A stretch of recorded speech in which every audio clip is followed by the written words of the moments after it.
This is FightFans Radio.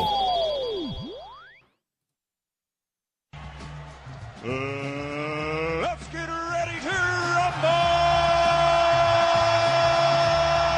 Oh my God! Unbelievable! Down goes Frazier! Down goes Frazier! It's time!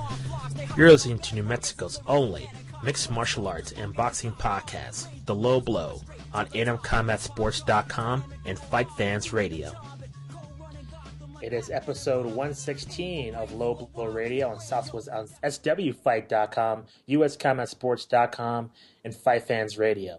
I am Justin Goodrum, joined by Jorge Hernandez. What's going on, man?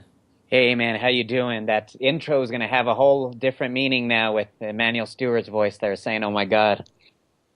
I know. No, I didn't even think of that, man, until you told me. Yeah. That's crazy. This really a sad, really a week in combat sports. So we're going to discuss the latest news surrounding the passing of Emanuel Steward and Jeff Blatnick. We're going to talk about a really exciting weekend of boxing. Me and you, Jorge, caught it all. 4 title fights. A pretty exciting night, so we'll break that down. And we'll talk about the future of women's MMA, so a lot to cover here. Let's take care of the housekeeping things. As always, you can get into contact with the show through Facebook, through Facebook.com/LowBlow Podcast. Also through Twitter, through @TheLowBlow, and through email through lowblow505@gmail.com. Also, we have our chat room open. It is at FightFansRadio.com. Just click on our radio page, and basically the chat room will be right on the bottom there. So please ask us any questions, any angry comments, any memories you possibly have for Emanuel Steward or Jeff Blatnick, seeing them on TV, or maybe you ran into them in passing. Just let us know, and we'll read them on the air. So please do that. Also, we have our YouTube page, and Jorge, you have an interview with Brandy Montoya up there. Is that correct? Yeah, man, it's pretty humorous at the end. She gets pretty upset at me, but, I deserve it. I was kind of being a jerk to her. I mean, not a jerk in a bad way, just in a playful way.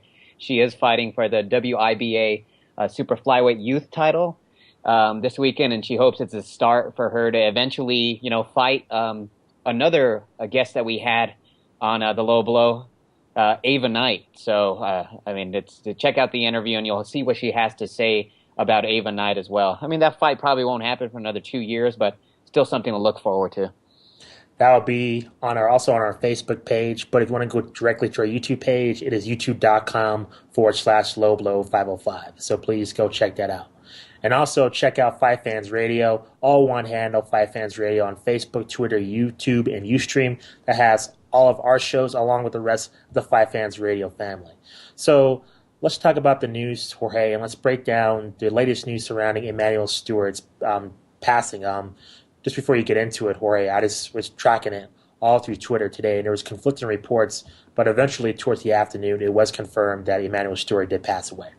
Yeah, man, it was pretty upsetting that news was actually let go.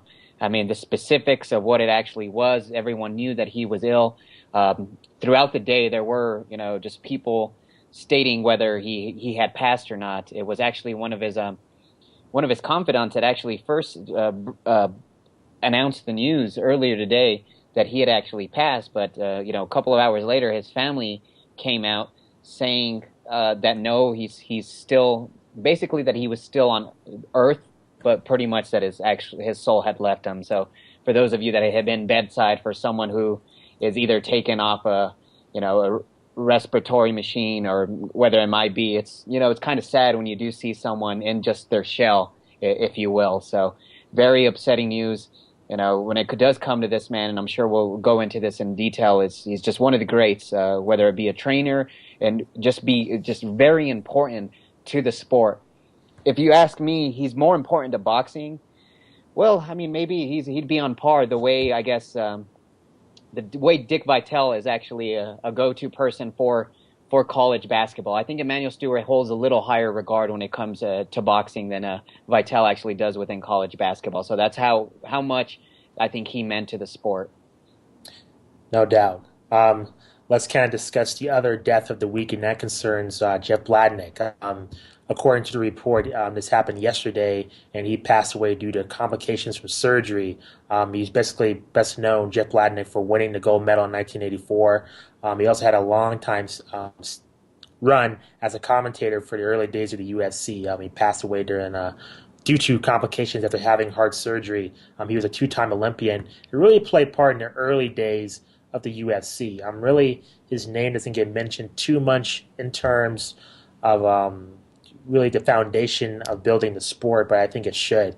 And interesting enough, I saw an interview with him and Luke Thomas from MMA Fighting. It was a 20-minute interview, and they did it. It was during the exhibition of USA versus Russia. They did a couple of exhibition matches in Times Square, and Jeff Bladnick was there. I recommend any fight fan to please go check that out. It discusses really the current state of USA wrestling, news concerning MMA. He was also a judge. He's highly regarded as one of the best judges in the sport, so he talks about that in the interview with Lou Thomas. So please go check that out. Jeff Bladnick was 55 years old. Really doesn't really get the credit that he deserves. Really him and I believe his name's Jeff Osborne, if I'm correct, and really those two were kind of really unsung heroes of the UFC at the time. And really with Osborne, specifically within the last 10 years with women's MMA, which we're going to talk about a little bit later on. But definitely it's been a sad week for MMA and boxing. Let's hope it's the last death we have to talk about for a while. Yeah, and then on lighter news here, it was announced earlier this week that Andre Bertho and Robert Guerrero, is actually the previous guest of ours, will be fighting for Guerrero's interim WBC welterweight title. The sanctioning body has not made a decision on what's going to happen to Floyd Mayweather's full, quote-unquote, version of that championship. What is actually going on? I don't think they're going to strip Floyd, but most likely the winner, Bertho and Guerrero, will eventually be made the full champion, but we'll see, just because of the fact I don't think they'll strip him completely. So it's definitely something that a lot of people are people are looking forward to see if Robert Guerrero can actually withstand Andre Bertho's just brute force, and he's decently quick as well. So it's a fight that a lot of fans are looking forward to, and that I'm looking forward to. Let's see how Bertho comes back mentally from that positive drug test that he did have that forced him to be suspended for a while. No doubt. Looks like Dana White's finally seen the light, and it looks like women's MMA will eventually be part of the UFC. Basically, in a recent article on Sports Illustrated, it was a quote from Dana White saying he was asked if basically women's MMA would ever be in the UFC. He claimed, over and over again that the reason why there'd be no women's fighting inside the octagon would be because of the talent and because of the depth of the women. But now he's apparently changed his mind. This is from Dana White saying, quote, "It's going to happen. It could happen tomorrow. It could happen a year from now," unquote. So we'll have to wait and see what really happens. We've talked about it in detail, Jorge, about this whole Strikeforce debacle. That seems to be the main hang-up because Ronda Rousey does have 4 fights left on her contract. So if Showtime does, for some weird reason, keep the option for Strikeforce for another year, it seems like women's fighting is not coming to the UFC anytime soon. So we'll have to wait and see on that. But at least Dana White is warming up to the idea. Just very quickly about that, do you think, there might be a buyout clause where they just purchase Ronda Rousey from Strikeforce? Or? Well, then you're killing why keep Strikeforce. Yeah, there's no exactly. stars. Then you take another star away, and then basically, we'll get into it later when we talk about women's MMA, but really the Showtime deal with Strikeforce lies within the cable provider's hands. Exactly. I understand that if they don't sign the option, then Strikeforce needs to find another TV partner, and at that point, you would think Zuffa would kill it and just absorb the rest of the talent. So we'll just have to wait and see, but certainly, it's certainly good news that Dana White's warming up to the idea. Yep. And in other news, it's been a pretty crazy 24 hours, just in case you don't follow amateur boxing or you're just not a boxing fan. But the International Boxing Association, who oversees USA Boxing, the USA Boxing is pretty much the premier amateur boxing circuit here in the United States. They actually handed down a suspension to USA Boxing just because of, I guess, because of a current board member, former president, Hal Adonis. I mean, this guy just has made some crazy comments.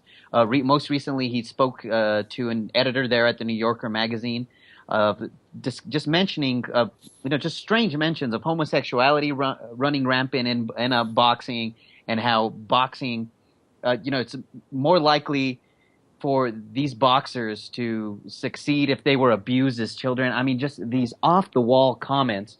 And because of one man, over 37,000 participants in USA Boxing, and that's consistent participants, that's just not the ones that actually, participate from time to time. So it's a pretty large organization. They suspended all sanctioned events for the next year. Something interesting about this that people were asking about is they said, do Silver Gloves get canceled as well? Now, what Silver Gloves is, for people that don't know, is the age group of 10 to 15-year-olds. It's a national tournament to proclaim a national champion. Again, that's 10 to 15-year-old fighters. It turns out that the Silver Gloves, and it seems like I was the only one that even reported this, that the Silver Gloves actually did pull out of USA Boxing in April. Maybe they were just foreseen something like this happening, and they pulled out, and they're actually branched completely off. But the USA Boxing said that if anyone participates in events not sanctioned by USA Boxing, they can actually face suspensions from USA Boxing. So it's all over the place. Also, additionally, what did happen today and what did break today, the news was handed down yesterday of the 3-month suspension. But today there was a letter sent to the president of the International Boxing Amateur Association requesting, pretty much asking for forgiveness, saying, we'll get this done. I'm sure that within the terms they said that the former president will just be removed from the board completely, and just kiss a little butt, let them know that you're going to finally come through with some of their original requests. And USA Amateur Boxing has that 3-month suspension lifted, so everyone can continue and participate as normal. Feel free to jump into those USA Boxing events. Your insurance is going to cover you. Jeez. Sounds like a mess, and I guess it is a mess. It's a mess, man, and that's not even the start of it. I mean, that whole Silver Gloves boxing tournament being pulled out of there. It's one of the premier. It's the second, pretty much I'd say the third premier tournament in the nation when it comes to amateur boxing. Again, that's the Olympic trials, and then the Golden Gloves being the two prominent ones. And it's just a shame that we see the struggles that we have in the Olympics, and it's because of our roots. The amateur boxing representatives just have this thing going all over the place. But hopefully this is a brand new step forward. We'll turn the page on this history. Yeah, I mean, we wonder why USA Boxing stinks in the Olympics. It's just the foundation's totally destroyed. Well, it looks like Will's worst nightmares come true. Ricky Hatton is back in full effect, so you'll be hearing the chants for Ricky Hatton, especially because the fight will be in Manchester, England. Reports have been confirmed that Showtime will be the ones that will be broadcasting his comeback fight on November 24th.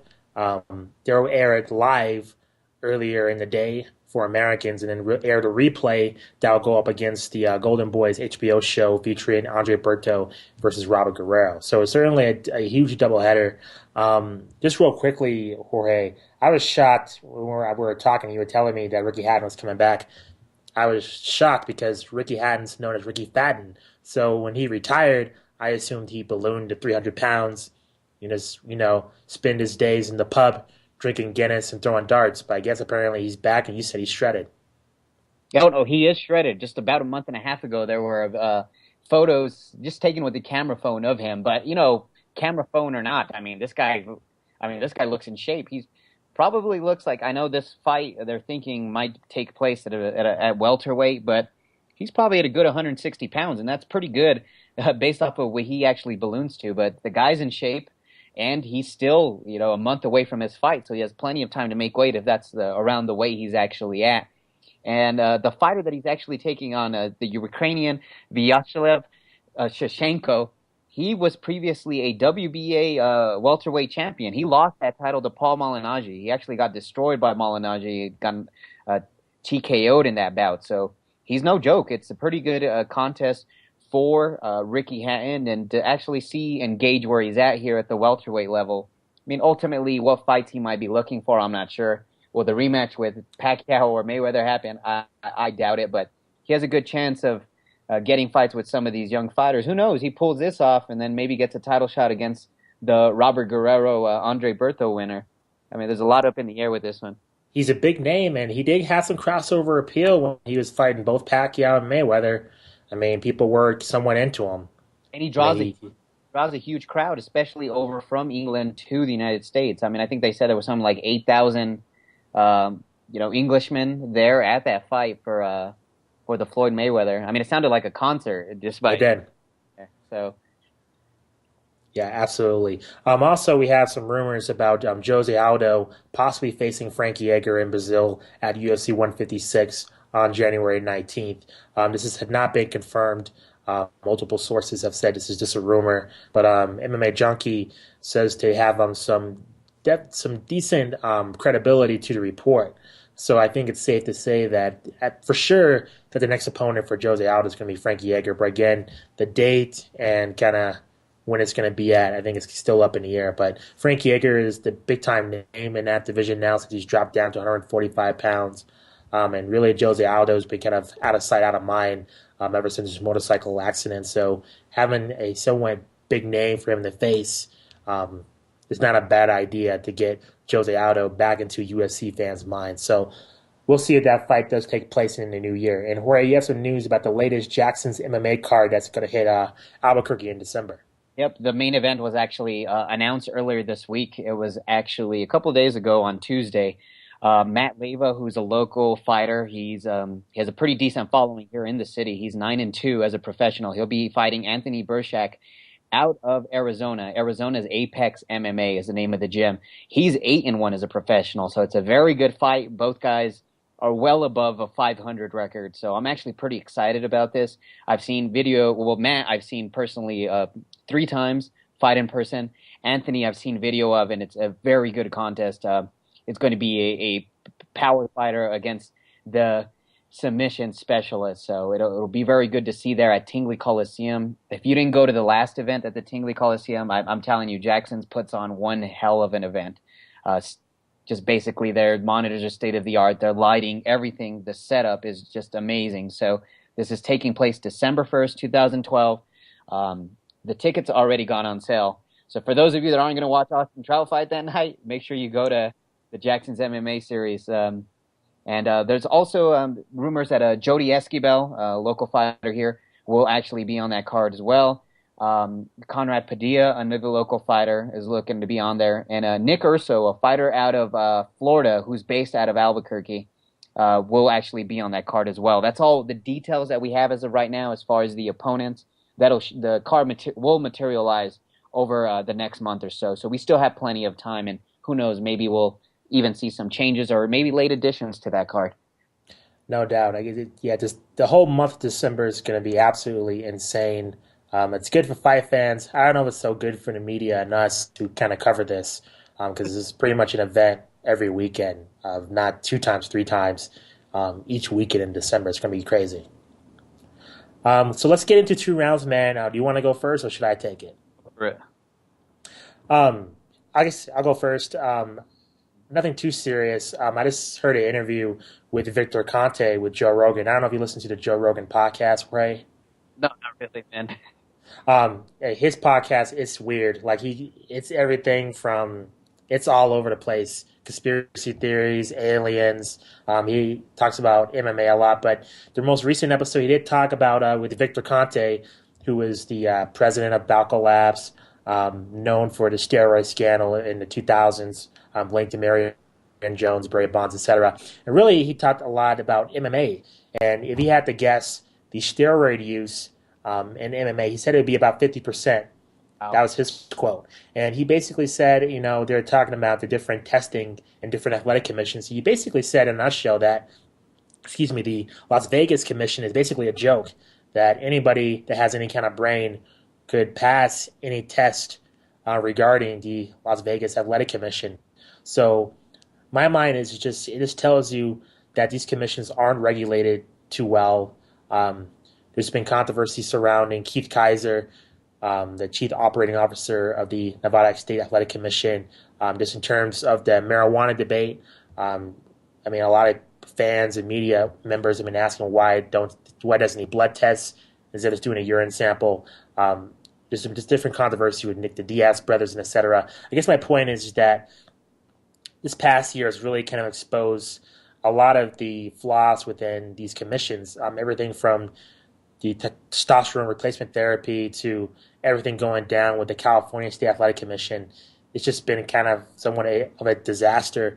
So hopefully, I just hope eventually that all these commissions can kind of get together here and work together to make sure that these fighters are somewhat clean and somewhat operating safely. Because to have to UFC be the babysitter and be the ones testing everybody is kind of ridiculous. You can't really trust a promotion or promoter to make sure all the fighters are clean. That's not in the promoter's best interest. You can't really trust Dana White, even though you might take his word for it that he wants a clean sport.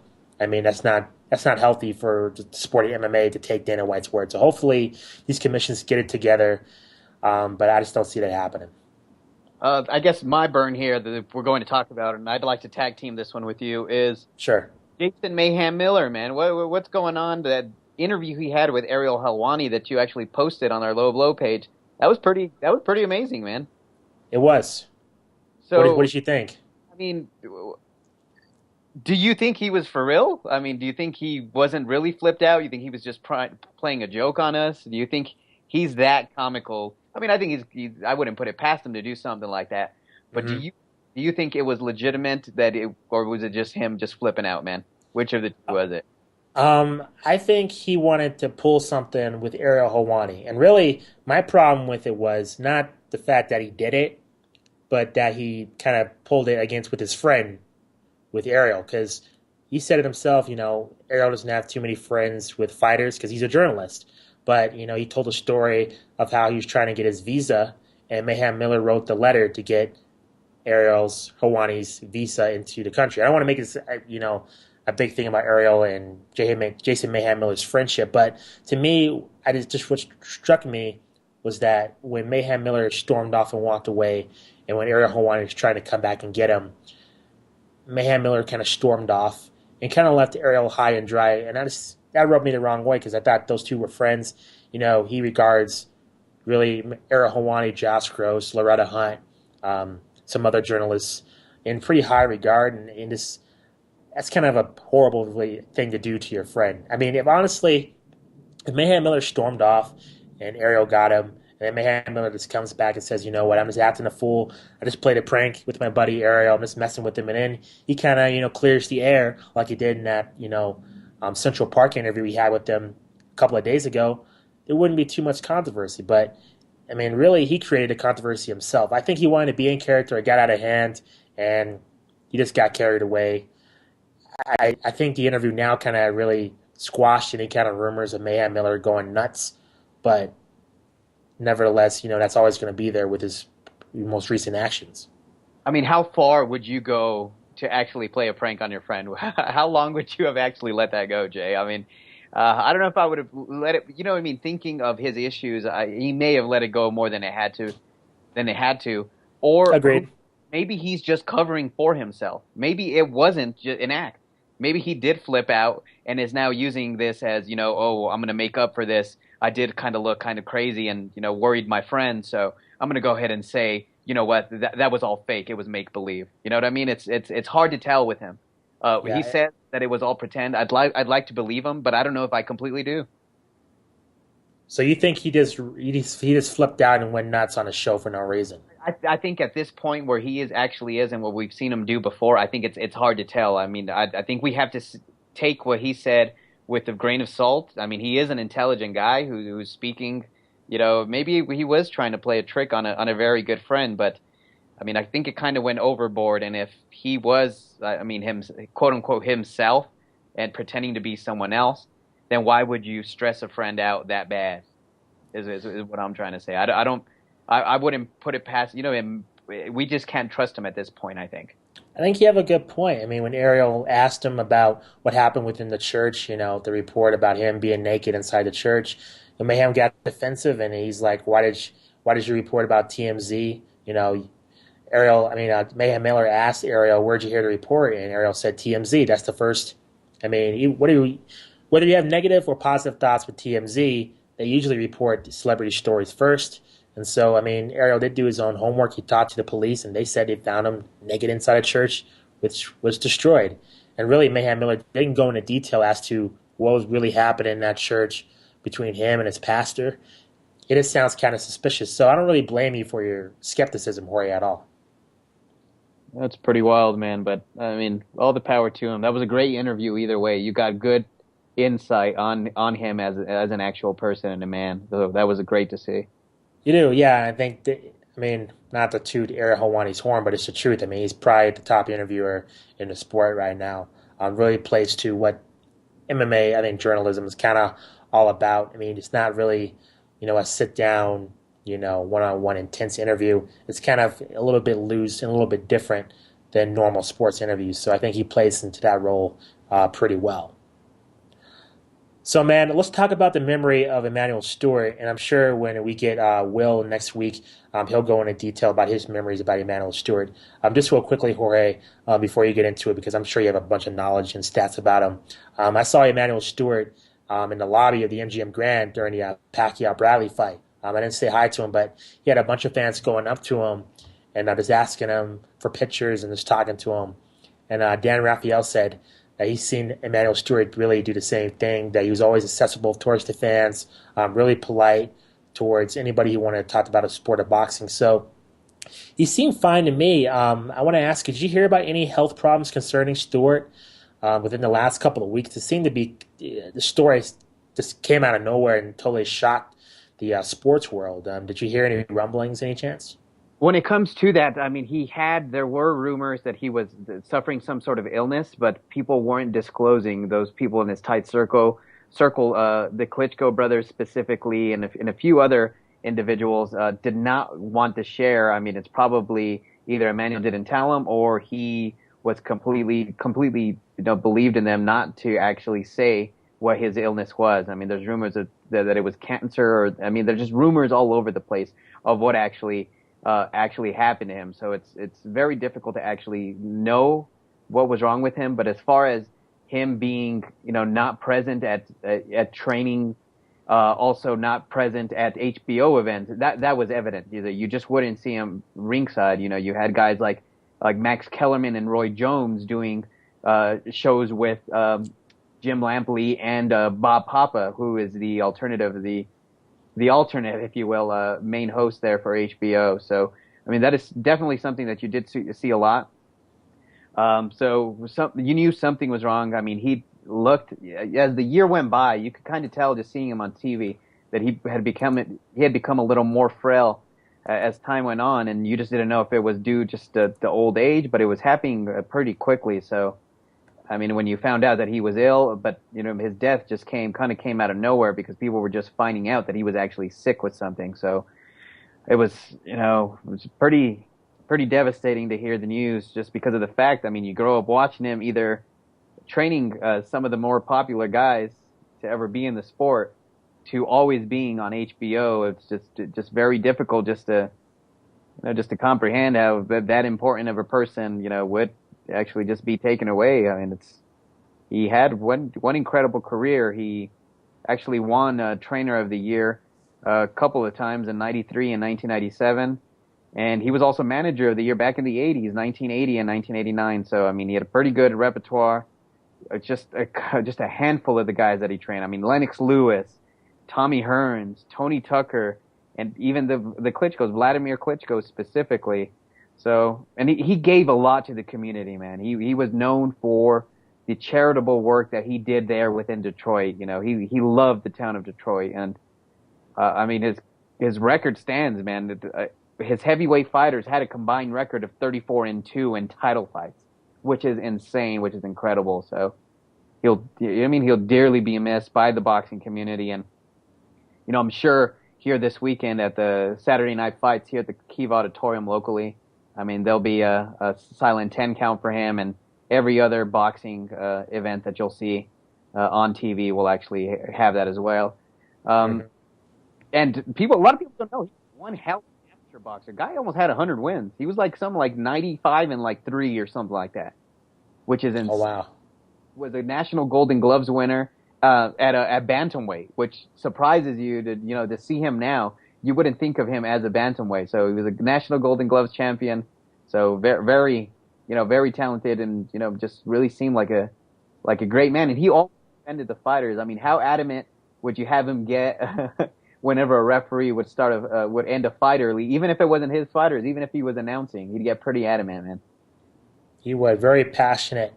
Before I move on, can you kind of put into context about what he meant to the sport of boxing? You hear about Freddie Roach a lot, and pretty much that's kind of the only trainer that you really hear about. I mean, maybe Angelo Dundee, but really other than that, the trainers don't really get that much attention.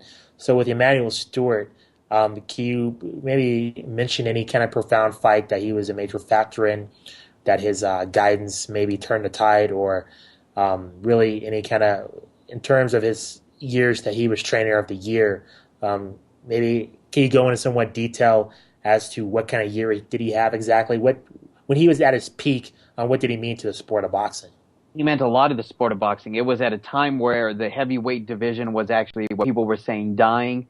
Holyfield was getting older. Mike Tyson was, in jail. But yet he took on this fighter by the name of Lennox Lewis and just sculpted him into one of the, not necessarily top 10 heavyweights of all time. I mean, some people arguably do have him up there, but he kept boxing alive in the heavyweight division for, most of the 90s. It was just incredible what, Lennox Lewis was able to do through that time. And I think it's mostly because of Lennox Lewis.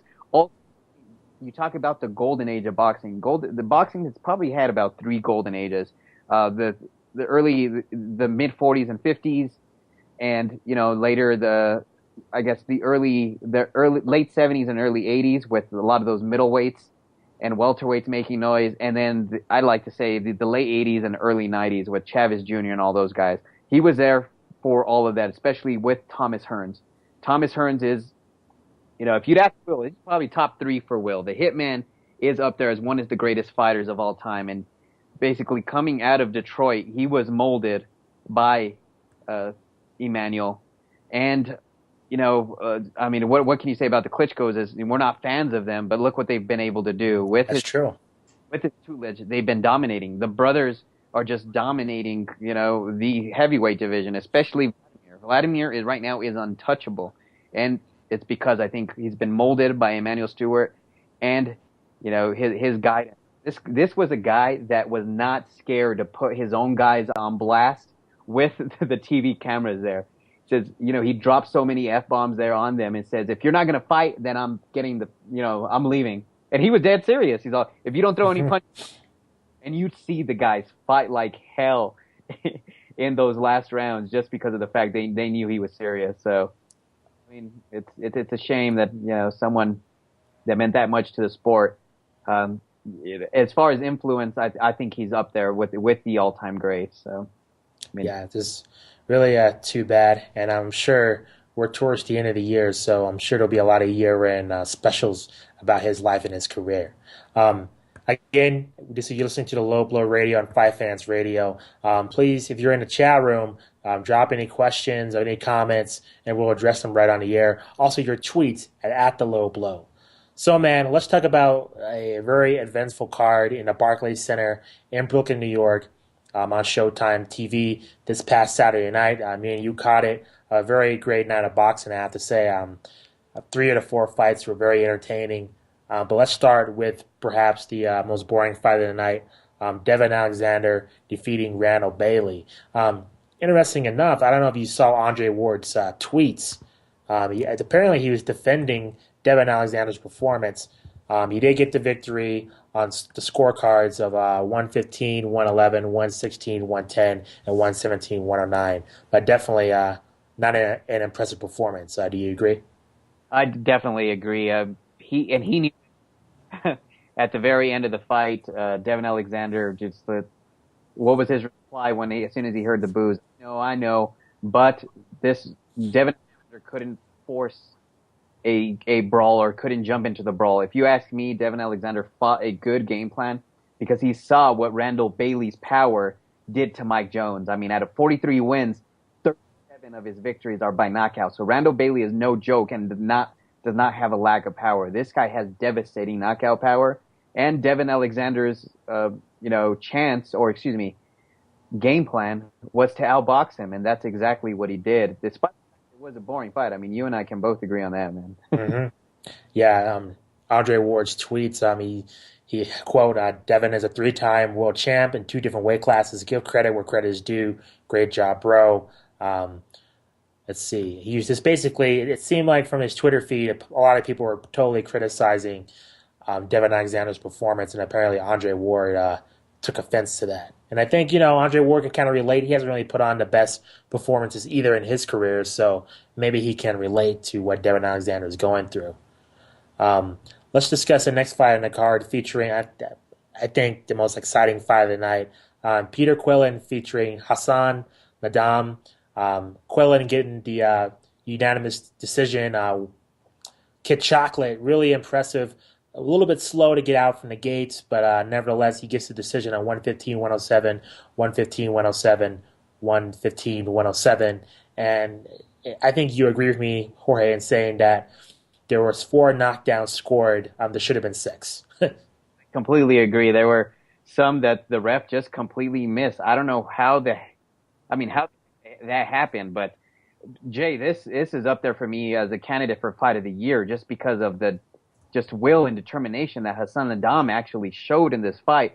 My goodness, that looked like he was in impeccable shape just because he was shredded, but to be able to stand up from, 4 knockouts, but I mean, technically 6 legitimate ones, is incredible. I mean, people look at what Juan Manuel Marquez did against Manny Pacquiao, being dropped 3 times in their first fight to come back and actually force a draw. I think this is almost as impressive, man, with Peter Quillin and Hassan Nadam. I mean, he didn't get the victory, and it wasn't, too close on the scorecards, but to get up 6 times, 6 times, it just incredible to see. And, it was a total, I believe, of 6 times that were counted. Am I wrong? But he actually got knocked down 2 extra times, so maybe, was it a total of 8, Jay? Maybe you're right. It was just kind of hard to keep track, man. But it just seemed Kid Chocolate was just content with getting on the ropes and countering. Really heavy power. I'm just wondering what's next for this guy. It seems like he has a lot of charisma. We talk about being a presence, not just being a great fighter in the ring, but having something, a next factor outside the ring. Where does Quillin go from here?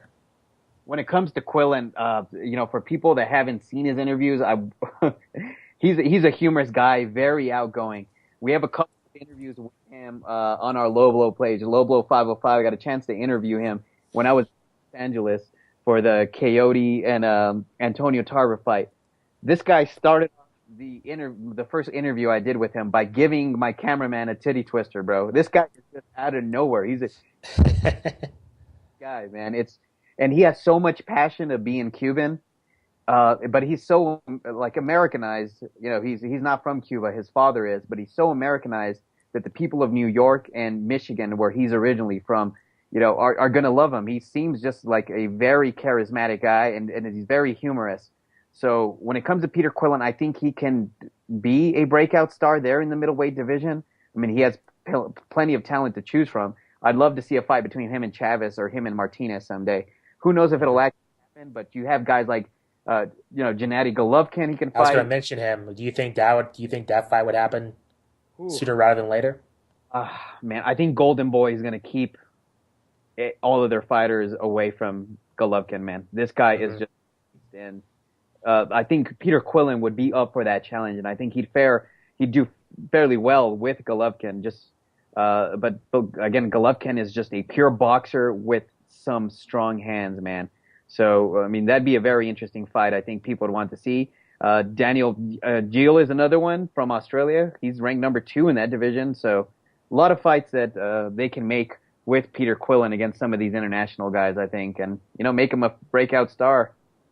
Mm-hmm. Let's talk about Paulie Malignaggi. I can't even say his name. I always struggle with his name, man.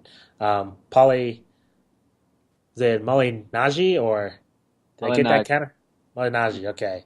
He defeated Pablo Cesar Cano via split decision. It just seemed like Paulie had control of the fight in the beginning, but Cano was always kind of keeping into it. Does this victory, since it was so close, does this kind of hurt his credibility? I know Paulie was trying to make a comeback. You mentioned he had a huge win earlier this year. Do you see a rematch here, or do you think this Paulie moves on despite the close fight? See a possible rematch just because Pablo Cano, he gained the respect of a lot of the people in that venue. I don't know if it was just the Puerto Rican crowd that doesn't have any love for Malignaggi, but I thought it was weird that in his own hometown of Brooklyn, there weren't that many cheers for him. They're booing him, yeah. Now into the ring, and there weren't many cheers. There were a lot of boos at the very end of the fight. The fight I thought could have gone either way, 115, 113, but judging by a lot of people they feel like Cano dominated this easily. I know we were watching the fight together, and I thought it was relatively close, Jay. I don't think, I don't know how you felt about the fight, but, as soon as the fight ended, my phone was blowing up, and my dad and said, how the hell did Malignaggi win? He only won one round. And I was like, just completely different styles, I guess, of how you judge the fight. Cano was put on the pressure and, landed some huge blows. But Malignaggi did a good job of just boxing, I thought. Yeah, agreed. He does have some charisma. I don't remember the new Punch-Out video game for the Wii. He was actually in those commercials. I don't know if did you remember those commercials at all? Right, I completely forgot about that. Yeah, he was. What's it? Little Mac or something? That's the main character. He played the main characters in those commercials. So maybe I'll call him Little Mac now on. I can't pronounce his last name right. But doesn't make it easier. I dug those commercials when they were coming out. But let's talk about the main event, and definitely somewhat sad to see Eric Morales, such a legend in the sport. They said that he's been around since 1993. He got defeated, knocked out by Danny Garcia in brutal fashion. One of the most violent knockdowns I've seen all this year. KO in round 4. Really a brutal knockout, and really confirmed Danny Garcia's first win and disposing of Morales so quickly. In terms of Eric Morales' future, he said that he's taking no more fights in the United States. Do you believe that? Especially if, let's say he wins his farewell fight in Mexico, could you see him possibly getting another big fight payday in Vegas? No more big paydays, I don't think, after, this last performance. He came into this fight out of shape. Let's not forget that he did fail a drug test. I still have a report on the second drug test that was administered. The first one was administered by the United States Drug Agency. The second one was administered by the New York State Boxing Commission, who does not take the U.S.'s blood tests or urine samples into consideration. They do their own. They want to keep everything in-house within them, so they won't take that in consideration. Still, what the result was of that. So if it does turn out that the test was positive, we've seen the last of him. If he couldn't make it into the weight class, he's already out of shape at where he was. He came in extremely flabby. You know what I mean? He had those love handles hanging out of his trunks, and it was just sad to see a legend go that way. But I mean, he goes down to a better, younger fighter.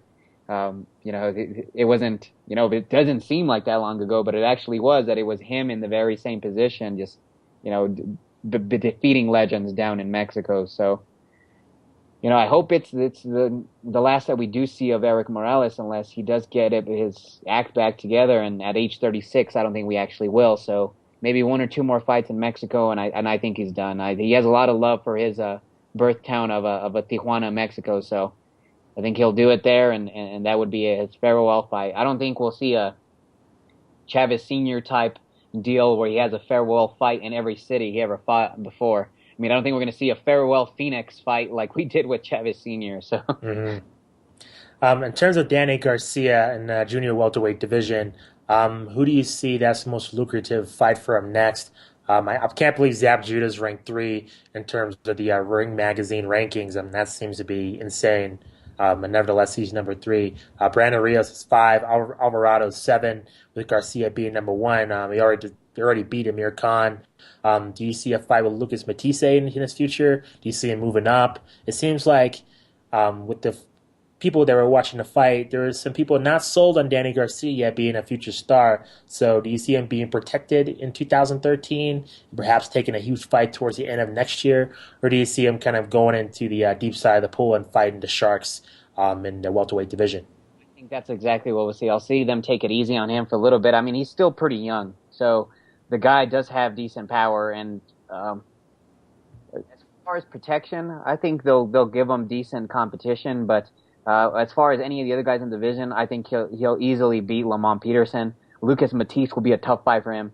Brandon Rios will not happen just because he's a top fighter. I don't think it'll happen yet. They're waiting for Manny Pacquiao for Brandon Rios, as we've discussed that before. Mm-hmm. Zep just come out of nowhere because he basically destroyed Vernon Paris earlier this year, an undefeated Vernon Paris who people felt would eventually challenge for a title within three additional fights. Zep stepping stone, but Judah destroyed him. Fight against Mike Alvarado, people would probably want to see, but Alvarado, I think, despite the fact he had a fight of the year performance against Rios, I don't think they'll give him the fight just yet.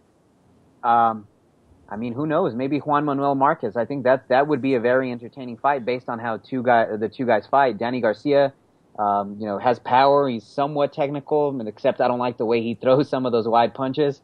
And Juan Manuel Marquez, as technical as it gets with a fighter. So that fight would be possible. I think that Lamont Peterson is the most likely out of any of those scenarios, just because of the fact Lamont is coming, basically off suspension for testing positive, and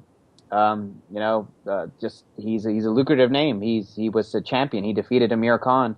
So why not add one more decent name to the list in the top five? And then go ahead and fight a mid-level competition. Mm-hmm. Before we move on, man, we talked about Austin Trout made his color commentary debut during that broadcast. So how do you think he did? To me, I thought he did pretty well, considering that he didn't really have the best play-by-play guy to kind of guide him through it. To my knowledge, that was really his first time doing color commentary at that big of a level on Showtime on national TV. How do you think he did?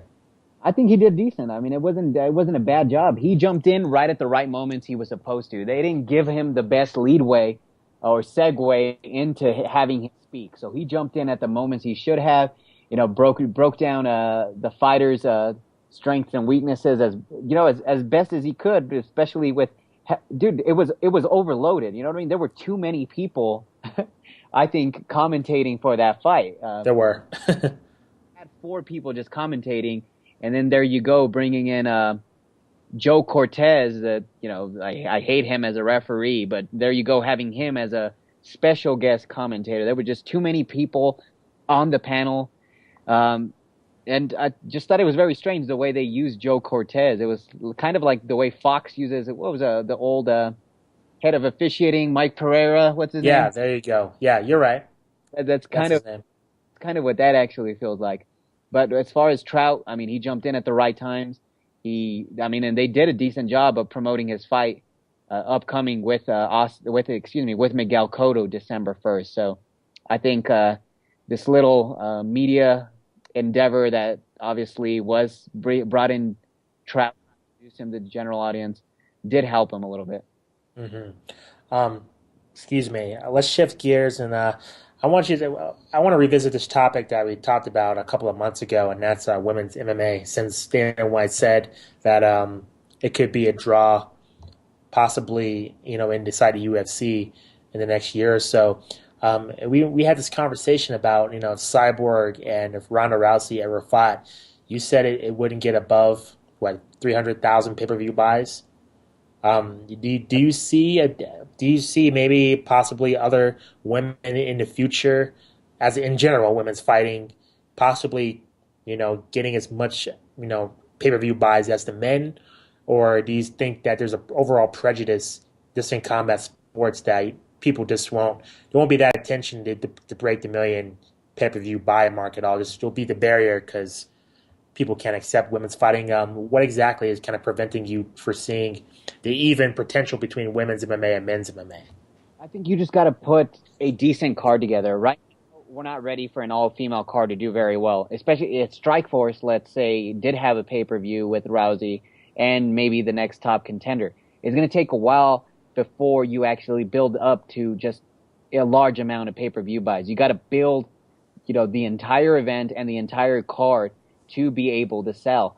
And with her move, if she moves to the UFC, if you put some prominent guys, you put 2 other male championship fights on the undercard and her as the main event, or maybe even vice versa, maybe her as the co-main event, I think you would definitely be able to break that 300,000 mark. I'm not against seeing these co-ed, if you will, events on pay-per-view. I think it's something the MMA community hasn't been introduced to. We saw it a lot in the 90s when it comes to boxing. I mean, that was pretty prominent. You'll see, Mia St. John on a random Tyson card on the undercard. So it wasn't something that came out of nowhere, but you have to build the event correctly. I mean, who do you think right now, if in a year or 2 down the line, I'd love to see Ronda Rousey home, man. And that's something people haven't really been talking about, but I'd love to see it. You'd have the best boxer in the world against the best mixed martial artist female in the world. You know how Fresquez is, though, about, Holly Holm. I mean, once she goes to the big time, she's gone. I mean, it's not like she can do boxing and do MMA, not under a Zuffa contract. So I could see kind of Fresquez kind of talking her out of it, unfortunately. Lenny Fresquez. Lenny Fresquez, Holly's a promoter, it might be, a little to see how he actually treats that. But I think if the money's right, man, and, everyone gets thrown and, she goes away with the promotion for 3 years and, then by all means. But I think Holly Holm's special enough to where, we can't necessarily keep her sheltered here in the city. We have to let her go internationally, man. I agree. Especially at the age that she's at now. I mean, I believe she just turned 31 or so. Forgive me if I'm incorrect with that, but I think if she takes MMA serious and just leaves boxing altogether, and we know she has a mixed martial arts background just because she's been doing boxing and trains at Jackson's. I think that'd be one hell of a card, man, and would do decently selling if, of course, Holm gets another 3 or 4 fights within the next couple of years before they set that one up. Yeah, I agree with you. I think there's still big money with Cyborg on Ronda Rousey. I just think there's general interest from the casual sports media. And with women's fighting, I think Invicta kind of destroyed the myth of not having enough depth in women's MMA. I mean, they're building divisions inside that organization. It's crowned the first atomweight champion. And there was plenty of, the fighting I saw on there, it's really no different than with the men, honestly. In terms of, you compare fighters' records, and in terms of, if you compare where the development of women's MMA compared with men's MMA, it's pretty much the same. There's no difference. People complain. We made this comparison before about the WNBA, right? About there's not the speed compared to the men's game. There's not the dunks. People complain about that. The athleticism. That's what people kind of, complain about when they watch a WNBA game. But with women's MMA, I don't think there's any instance that, they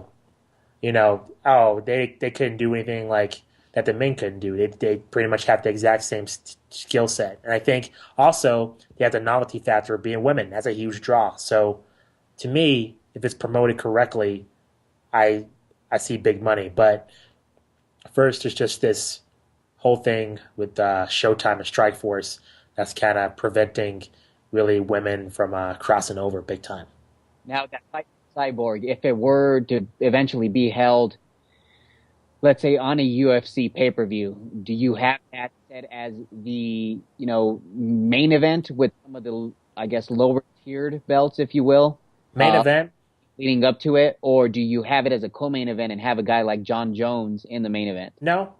Ronda Rousey and Cyborg is enough draw as it is.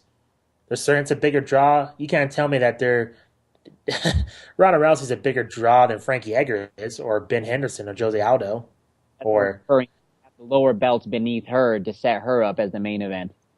no. As long as you have big names on the undercard, I mean, if you need to build a good card as usual. I mean, I wouldn't just put this fight and just put a bunch of mediocre fights that no one cares about on the undercard. Like this next card with GSP and Carlos Condit, the undercard's really not that appealing, to be completely honest. Besides Martin Kampman and Johnny Hendricks, there's really not that many other fights that get you going. But I think with Ronda Rousey and Cyborg, as long as you just have a decent undercard, you don't need to add any more belts on there. I think the women can carry. I think they have bad blood. They don't like each other. Ronda Rousey's outspoken.